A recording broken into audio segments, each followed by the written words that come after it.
Hi Nels. So here we are doing another therapy video with Nels.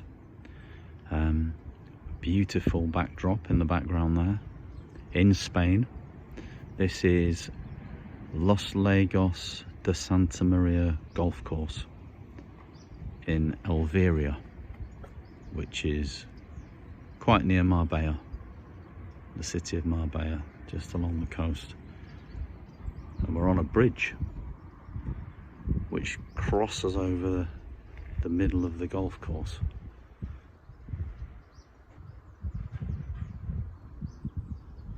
And it's a beautiful view. So Nels, back to the therapy. I've got a question for you. It's about the idea and the concept of soulmates, finding your soulmate. Lots of people have this desire in them to find their soulmate. What's your view about that subject? Yeah, so the desire to find your soulmate. It is an unconscious yearning in all of us. As human beings, we naturally have a sense of separateness, a sense of sadness, and a sense of loneliness, and wanting to feel connected, especially with a soulmate, or our other half, or our better half, or our partner in crime. You know, there are various names. And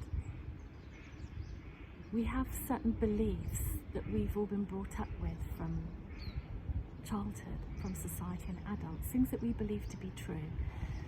And often these myths or these understandings, these opinions have to be dispelled. And the soulmate myth is one of them. So I want you to imagine for a moment the bliss of being inside your mother's womb. Yeah. Floating in the warm fluid and being attached to another person that you're completely reliant on for your life source. You're attached by this cord, and that is the bliss of oneness that we unconsciously yearn and seek to replicate. And then when we're born and we spend those blissful few weeks or few days very skin on skin with our mothers in a very physical way, and our mothers fall in love with us and we fall in love with them, it's that relationship that we're all looking to replicate and repeat. And what happens to us as human beings, unlike in the animal kingdom, and I'll bring the analogy of a bridge into this, is that when we grow up and it's time to leave the beloved, which is our first love, the mother, we, instead of bridging that gap by becoming self-sufficient and going into the self-love and making it all about the self, we automatically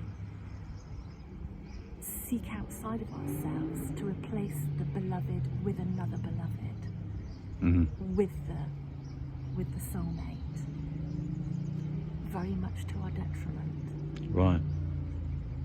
So it's like a replacement mother figure. Yeah.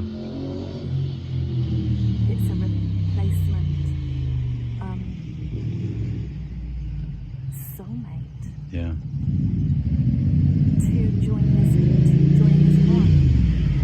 Yeah. So are you saying that that's not a particularly healthy concept then? The idea of finding a soulmate? Yeah. Yeah. Because then what happens is that we fall in love, and then we give away our power. Yeah. Often. So to sum it up, It's really about bridging the gap from when we grow up and leave the beloved, we leave the mother and become independent. That launching of ourselves is about that opportunity to be alone, to accept that we're alone and that we're individual, we're on our own, and that's when we become self-sufficient, self-sustaining, so that we are taking care of all of our own needs. Yeah. Keeping ourselves safe, keeping ourselves alive, keeping ourselves entertained, loving ourselves, being kind to ourselves, and managing ourselves so that we don't actually need a beloved anymore. We needed our beloved when we were children because the mother kept us alive. But it's understanding that we bridge that gap from need into want. And if we miss that gap, and we don't go from need into want, we project all of that need onto the next beloved, and that weakens us and takes away our power. Yeah. I get that, yeah. It's a really emotive subject, isn't it? And a lot of people love to believe in this idea of they found the fact that their soulmate's out there somewhere, or they found their soulmate. Yeah. And it's probably quite difficult for a lot of people to go against that, do you think?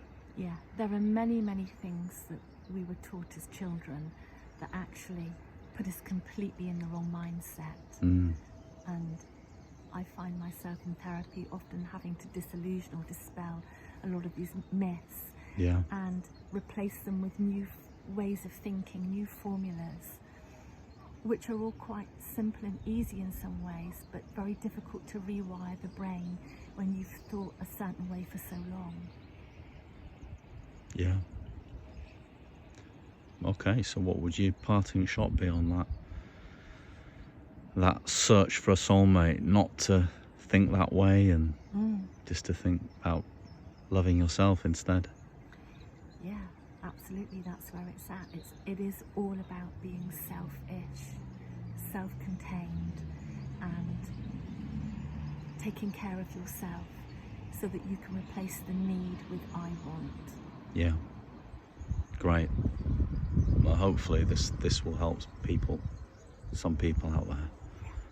Brilliant. Speak to you soon then, Nels.